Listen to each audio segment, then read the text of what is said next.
Bismillahirrahmanirrahim. Alhamdulillahirabbil alamin wassalatu wassalamu ala sayyidina Muhammadin asyrafil mursalin wa ala alihi wa sahbihi ajma'in. Subhanaka la ilma lana illa ma 'allamtana innaka antal alimul hakim. Qala rabbi shrah li sadri wa yassir li amri wa hlul 'uqdatam min lisani yafqahu qawli. Nawaitu ta'alluma ta'alima li fadida wal istifada wa tadhakkura wa tadhkira wa naf'a wal intifa' wal hasanata masuk bi kitabillah wa sunnati rasulih wa du'a ila al-huda wa dalalah alal khair ibtigha'a mardatihi wa qurbihi wa thawabihi subhanahu wa ta'ala. Qala al-musannif rahimahullah ta'ala wa nafa'ana bihi wa bi ulumihi wa amadana bi asrar bid-darin amin. Akan kita lanjutkan membaca kitab Wasailul Usul ila Syama'ilir Rasul yang dikarang oleh Syekh Yusuf bin Ismail An-Nabhani. Kita masih membahas tentang bagaimana cara bergaulnya Rasulullah dengan istri-istrinya pada pasal yang kedua. Dan kita akan lanjutkan pada pertemuan kali ini. Wa haddatsat Aisyah radhiyallahu taala anha Rasulullah sallallahu alaihi wasallam bi hadisi Ummi Zar'in wa huwa anna ihda asyrata imra'atan ta'ahadna wa ta'aqadna alla yaktumna min akhbari azwajihinna syai'a fa wasafat kullu wahidatin zawjaha fa kanat ahsanahunna wasfan li zawjiha wa aktharahunna ta'dadan لنعمه عليها زوجة أبي زرع. قالت عائشة رضي الله تعالى عنها فقال لي رسول الله صلى الله عليه وسلم كنت لك كأبي زرع لأم زرع. Jadi dia diceritakan pernah Sayyidah Aisyah itu bercerita. Sayyidah Aisyah pernah bercerita bahwa dulu itu ada 11 perempuan yang berjanji, ada 11 perempuan yang berjanji untuk tidak menyembunyikan dari pasangannya apapun itu. Jadi itu ceritanya mungkin begini dulu itu. Ada 11 perempuan yang sama-sama mau menikah. Setelah menikah ada semacam kesepakatan di antara 11 orang itu, tidak ada yang ditutup-tutupi dari suaminya, baik itu keburukan maupun kebaikan. Jadi mereka itu jujur apa adanya kalau bercerita kepada 11 orang ini. Ada yang cerita suami saya itu orangnya gemuk sampai tidak bisa pindah tempat gitu. Suami saya itu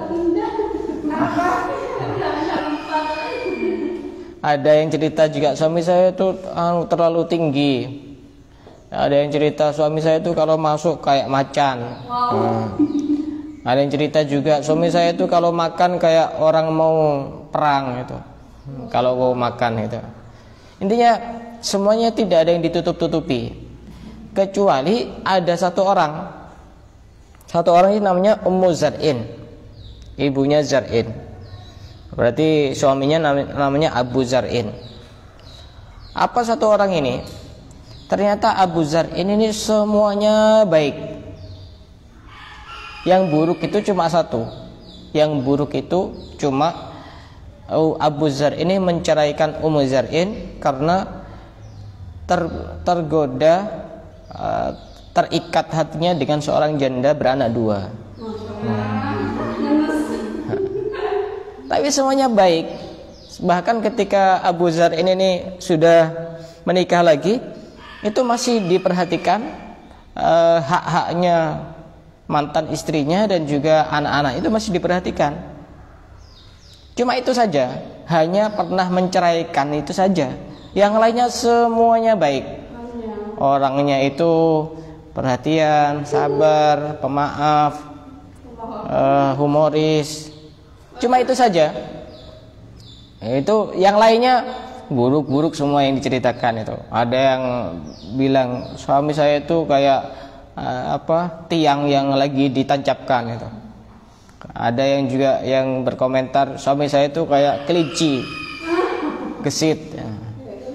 Cuma satu ini.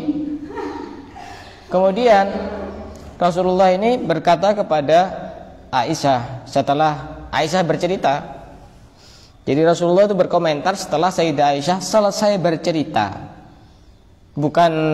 Bukan ditanya sudah selesai ngomongnya. Enggak, tapi benar-benar sudah selesai. Ketika sudah selesai baru Rasulullah itu berkata kepada Sayyidah Aisyah, kuntu laki ka Abi Zar'in li Ummi Zar'in. Aku ini sama seperti Abu Zar'in kepada Ummi Zar'in. Intinya semuanya bagus dan Rasulullah tidak menceraikan. Artinya bagus semuanya untuk menenangkan Sayyidah Aisyah. Dan itu Sayyidah Aisyah itu menyebutkan 11 orang perempuan itu tanpa menyebut nama. Jadi tidak disebut ghibah, tidak disebut nama satu persatu. Dan itu pun yang diceritakan adalah orang-orang yang hidup pada masa jahiliyah, yang mereka itu tidak sama ketika mereka sudah memeluk agama Islam. Nah, ini betapa romantisnya Rasulullah ketika Sayyidah Aisyah itu mengagumi perlakuan Abu Zar'in kepada Ummi Zar'in itu yang begitu sangat lembut, begitu sangat baik. Cuma kesalahannya cuma satu, karena menceraikan, terpincut karena dengan janda beranak 2, bukan janda pirang.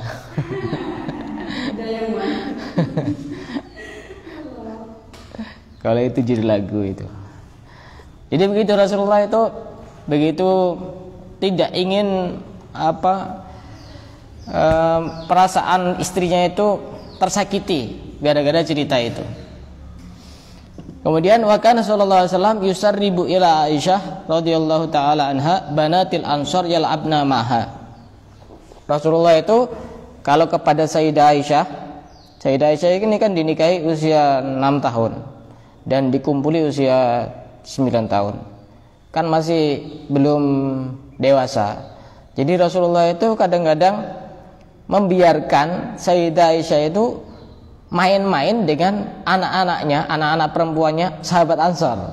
Jadi Rasulullah itu di satu sisi sebagai seorang suami, tapi di satu sisi yang lain beliau ini tahu bahwa Sayyidah Aisyah ini masih kecil.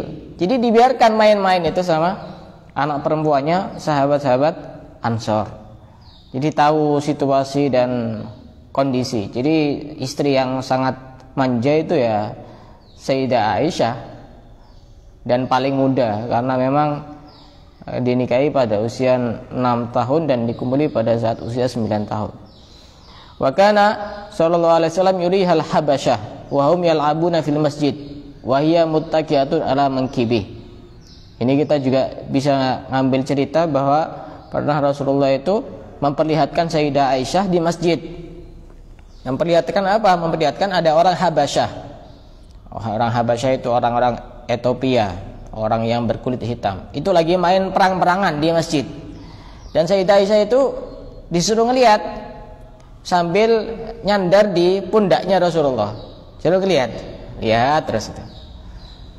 Kalau sudah selesai, sudah selesai, sudah diajak pulang gitu. Jadi apa ya? Kayak apa ngomong anak kecil lu gitu. Kadang memang perempuan tuh suka ngeliat-liat itu. Suka lihat-lihat. Kadang bosan masak di rumah, pengen diajak jalan-jalan, cuma ngeliat-liat itu. Di toko liatnya sampai sejam 2 jam. Yang dibeli coba barang-barang kecil gitu. Itu perempuan begitu, suka memang. Suka ngeliat-ngeliat. Pokoknya kalau nganterkan perempuan belanja itu harus ekstra sabar.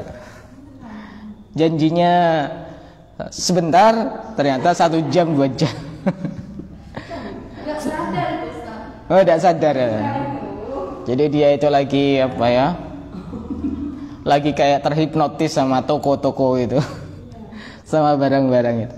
Dan ini Rasulullah pernah mempraktekkan kepada Sayyidah Aisyah, disuruh ngelihat orang-orang main perang-perangan. Dulu kan main perang-perangan. Kalau sekarang kan main HP. Tapi bahaya. Nanti kalau jadi orang tua, jangan membiasakan anak main HP. Orang tua sekarang kan anaknya rewel, nih HP, enak nyaman. Dia main HP, ibunya juga main HP. Akhirnya dia otaknya itu udah berkembang dan lebih cerdas orang yang tidak main HP. Dan saya pernah nangani orang Banyuglugur, anak kelas 5 SD. Itu karena seringnya main TikTok setiap hari sampai dia gila. Tidak bisa lepas dari HP itu. Jadi seakan-akan dia itu dalam kondisi tidak pegang HP itu seakan-akan dia ini sudah dikuasai, pikirannya itu sudah dikuasai. Lebih enak dibatasi main HP. Anak saya itu juga saya batasi, seminggu cuma 1 kali, cuma hari Jumat, itu pun 1 jam maksimal 2 jam.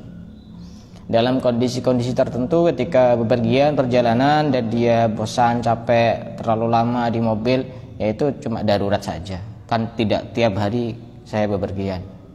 Nah itu Sayyidah Aisyah itu masih diberi kesempatan untuk main-main, karena memang waktunya masih main-main.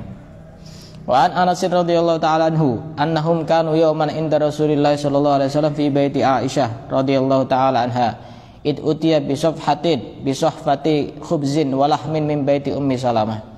Pernah Rasulullah itu berada di rumahnya Sayyidah Aisyah, kemudian bersama banyak orang disuguhi satu hidangan, yaitu isinya roti sama daging dari rumahnya Ummi Salamah. Siapa Ummi Salamah?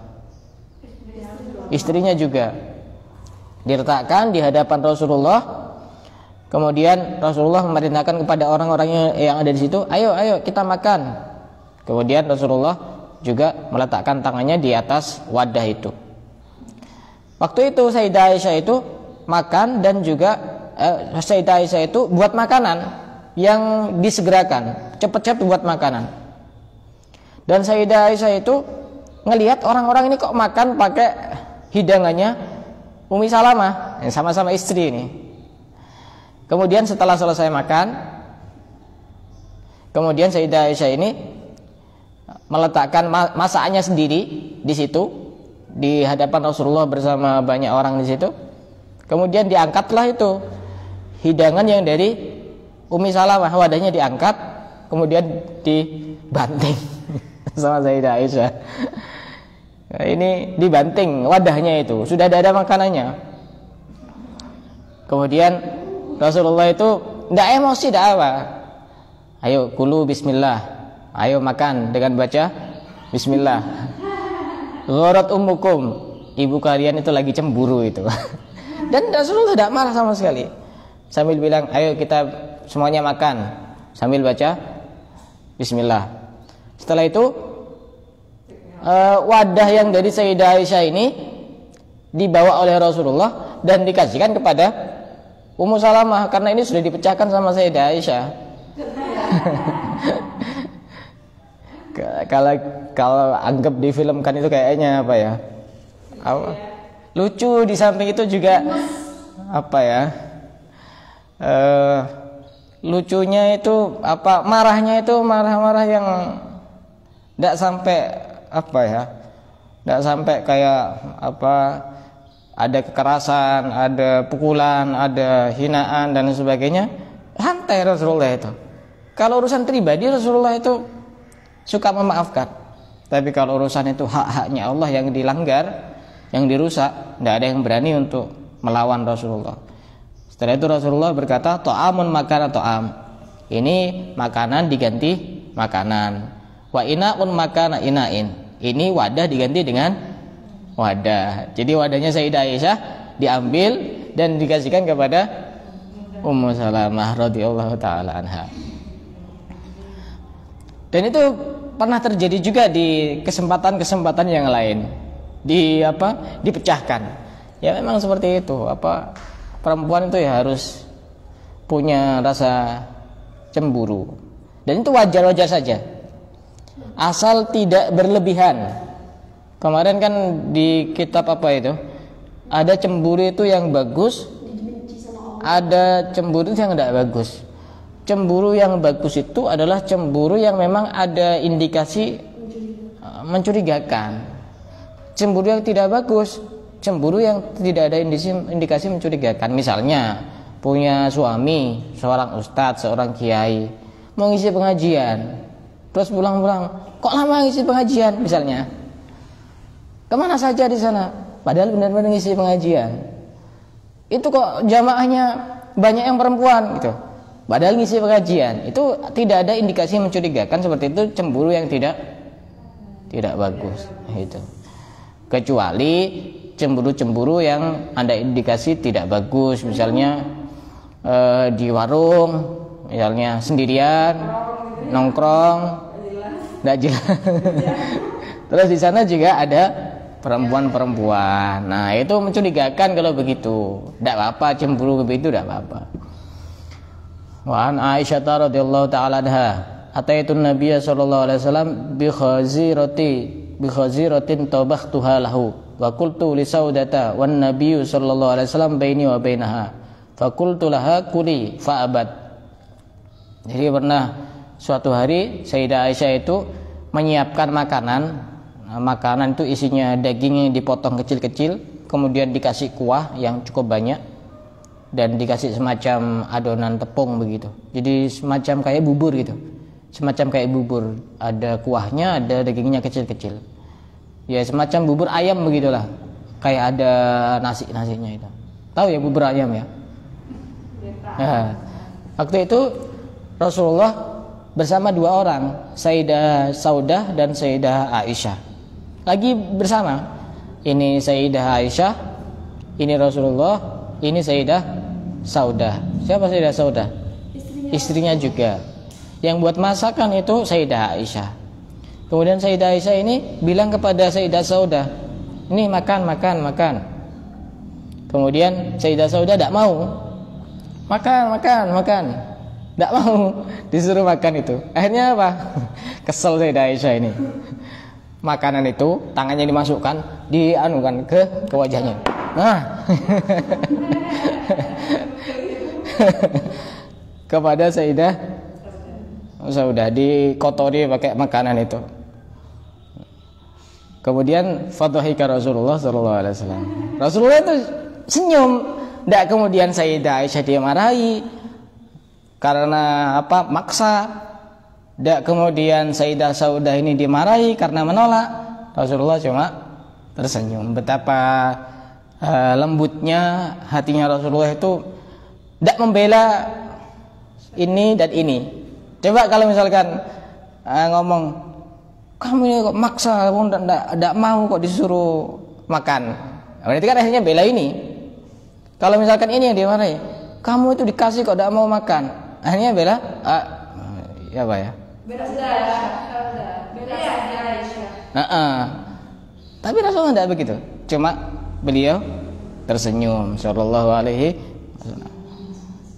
Makanya kalau jadi suami ya mirip-mirip lah. Tidak bisa seperti Rasulullah ya tidak apa-apa ya. Setidaknya iya. KW begitu tidak apa-apa daripada tidak mirip sama sekali. Setidaknya apa? Ya tidak menyakiti, tidak gampang menyakiti, tidak gampang marah. Cari yang seperti itu. Cari yang seperti itu. Maka Nabi sallallahu alaihi wasallam idza ghadibat. Ini apa? Sebenarnya kita ini lagi belajar mencari calon suami yang idaman ini. Maka Nabi sallallahu alaihi wasallam idza ghadibat Aisyah. Rasulullah itu kalau Sayyidah Aisyah lagi marah, apa yang beliau lakukan? Kira-kira apa? Kalau Sayyidah Aisyah lagi marah, apa yang dilakukan Rasulullah? Apa dimarahi? Apa ditampar? Apa dipukul? Kekerasan? Apa ditendang? Kita lihat ini sosok suami yang perlu dicari begini. Araka bi anfiha wa qala ya Uwais quli Allahumma rabba Muhammadin ighfirli dhanbi wa adhib ghaidha qalbi wa ajirni min mudillatil fitan. Sayyidah Aisyah itu kalau lagi marah, apa yang dilakukan Rasulullah? Diginikan hidungnya. Diginikan. Digoda, tambah digoda kalau lagi marah itu. Digosok-gosok itu atau mungkin diginikan. Nah, kemudian dipanggil dengan panggilan kesayangan Uwais, Aisyah kecil. Kamu ucapkan Allahumma rabba Muhammad, ya Allah yang menjadi Tuhannya Nabi Muhammad, ighfirli dzambi, ampuni dosaku, wa adzib ghaidha qalbi, dan hilangkan kemarahan yang ada di dalam hatiku, wa ajirni min mudillatil fitan, dan selamatkan aku dari kesesatan fitnah. Jadi tidak dimarahi, tambah digoda. Aisyah gitu. Digosok-gosok. Mungkin begini. Itu kalau Rasulullah bersama Sayyidah Aisyah, kalau istrinya lagi marah. Kalau sekarang jangan diikuti. Kalau misalkan ada suami istrinya lagi marah, teruskan. Sudah, teruskan lagi. Insya Allah itu nanti ada perang dunia kedua. Rasulullah begitu. Juga sekali-kali dipraktekkan sama suaminya. Kalau suaminya lagi marah gitu, goda aja, insya Allah nanti tambah. Dipeluk begitu, suaminya lagi marah. Insya Allah suami itu gampang hatinya gampang luluh dengan rayuan istri. Istri juga begitu, gampang luluh dengan rayuan suami. Tiba-tiba hamil lagi.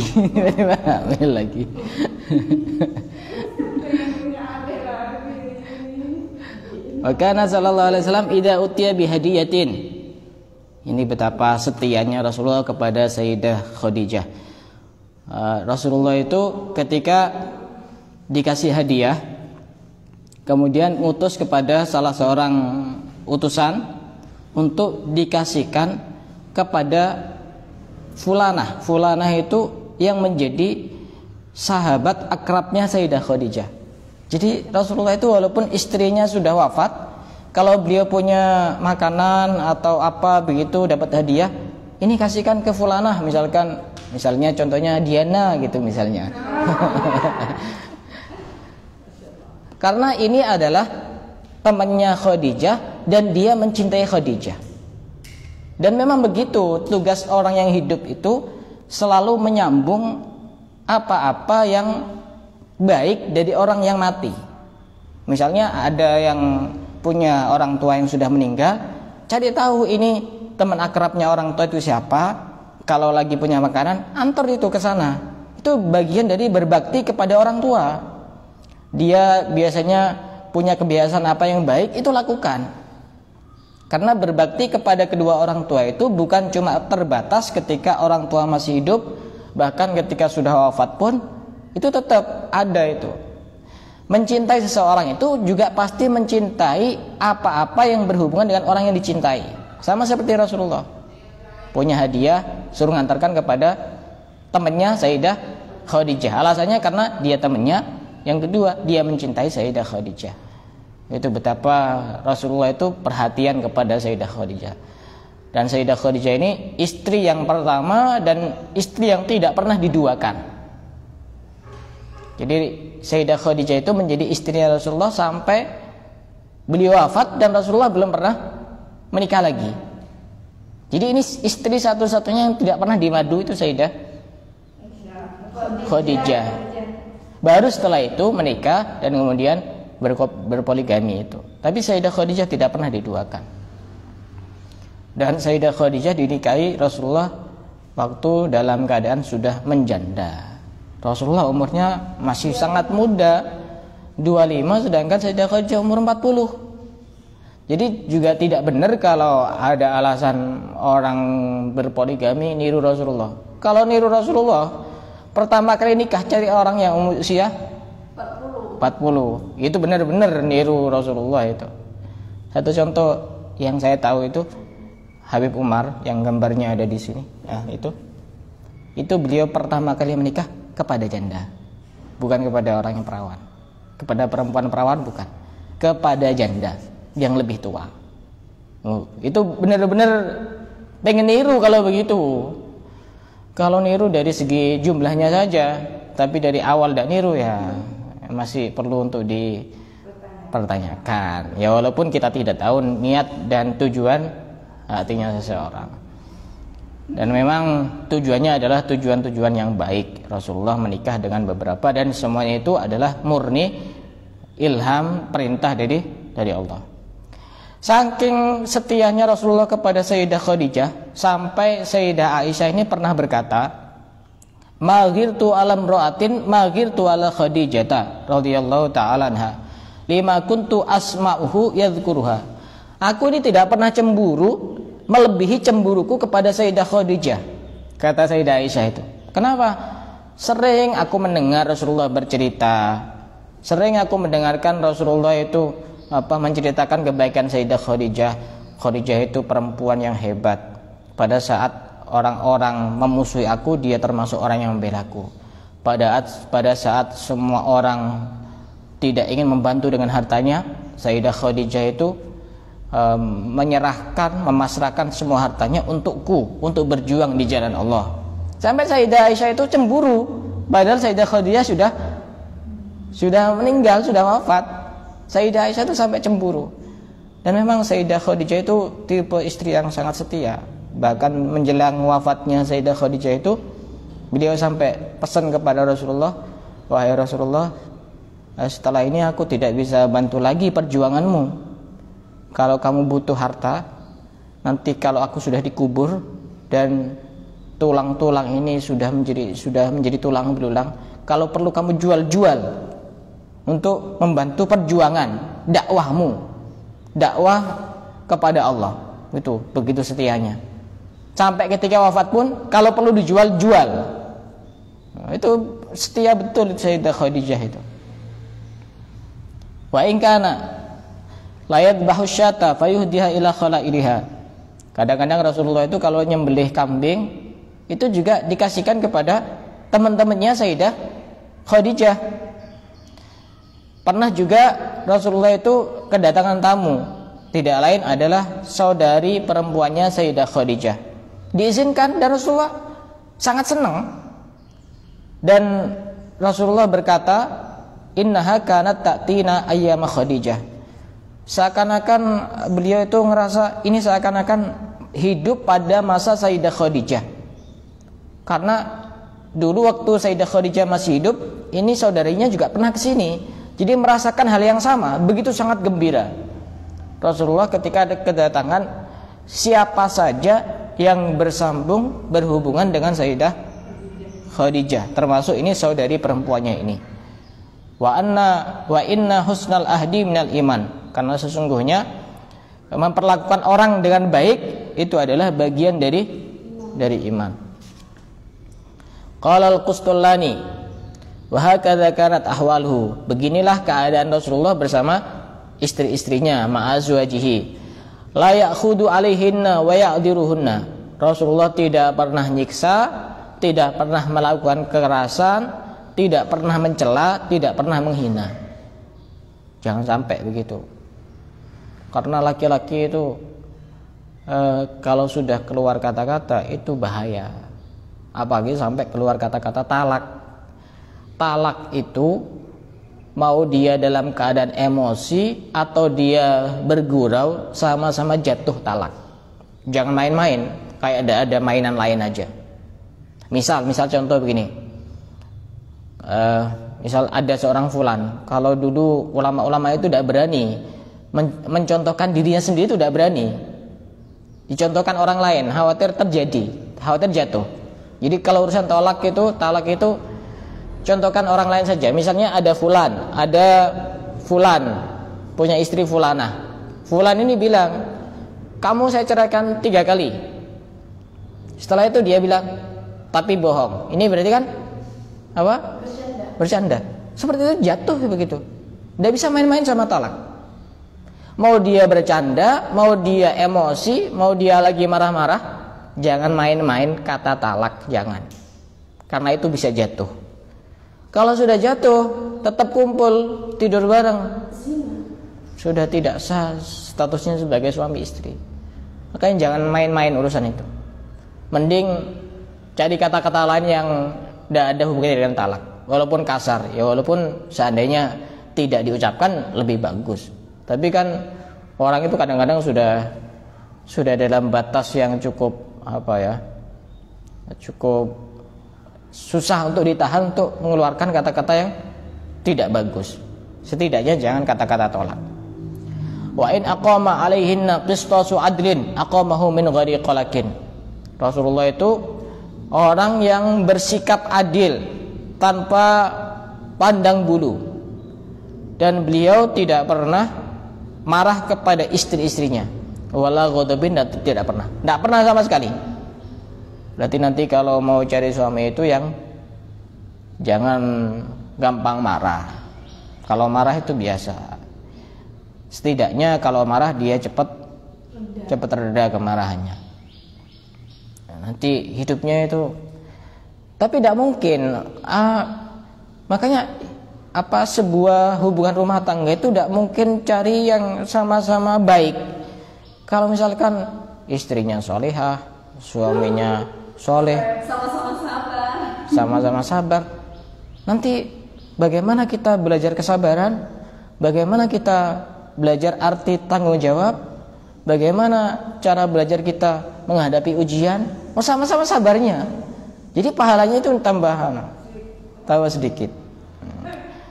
Lebih-lebih cari suami yang misalnya kasar tapi istrinya sabar, tapi jangan coba-coba. Tapi jangan coba-coba kalau tidak profesional, bisa bahaya. Kayak acara-acara di TV itu hanya bisa dilakukan oleh orang profesional.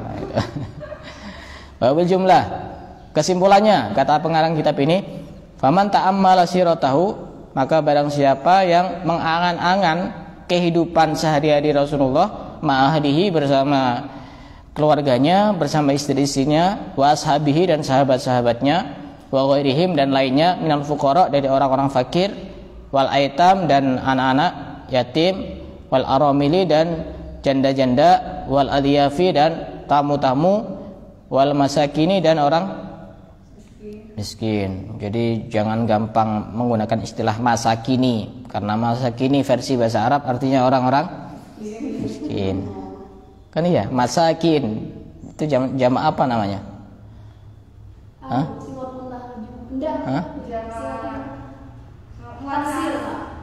Mufradnya miskin. Kalau masakin? Hah? Jama' apa? Betul. Kalau kita belajar sejarah begitu, kehidupan Rasulullah sehari-hari bersama mereka semuanya, alima annahu qad balagha min riqqatil qalbi walinihil ghayah allati la marma wara'aha li makhluk. Betapa Rasulullah itu orang yang hatinya amat sangat lembut, tidak ada yang menandingi siapapun dari makhluknya Allah. Lembut betul. Kayak tadi itu, hal-hal yang kecil tadi. Ayo makan. Enggak. Ayo makan. Enggak. Langsung gini kan. Rasulullah enggak marah, enggak bela ini, enggak bela itu. Betapa lembutnya hatinya Rasulullah. Makanya orang itu kebangetan kalau udah cinta sama manusia yang sangat lembut hatinya begitu. Kepada orang biasa saja yang lembut hatinya yang bisa cinta, kenapa kepada Rasulullah yang pemimpin orang yang lembut hatinya tidak bisa cinta begitu. Wa innahu kana yushaddidu fi hududillah wa huquqihi wa dinihi. Tapi kalau Rasulullah itu terhadap hak-haknya Allah dan kepada hak-hak agama, beliau sangat keras. Kalau ada orang mencuri, potong. Ada orang berzina yang sudah berkeluarga, rajam. Ada orang minum minuman keras, cambuk berapa? 40 kali. Ada orang bunuh, keras. Kalau dalam hal urusan hukum-hukum Allah, hal-hal yang melanggar aturan Allah. Tapi kalau sama istrinya, urusan pribadi, dia suka maafkan. Jadi kita ya sedikit demi sedikit ya harus niru. Pokok kalau urusan pribadi itu marah ya manusiawi, tapi jangan berkepanjangan. Jangan sampai ada kata-kata sampai kapanpun, sampai hari kiamat 7 turunan tidak akan saya maafkan. Misalnya, kasihan itu nanti. Gitu. Akan saya kutuk jadi kucing. Misalnya, jangan kalau begitu. Itu namanya tidak belajar bersabar. Innallaha ma'as-sabirin.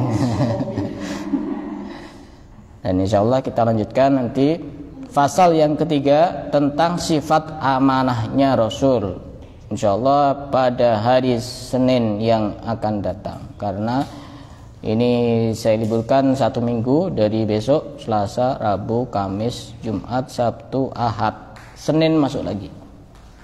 Senin setelah hari raya Idul Adha. Wallahu a'lam bishawab.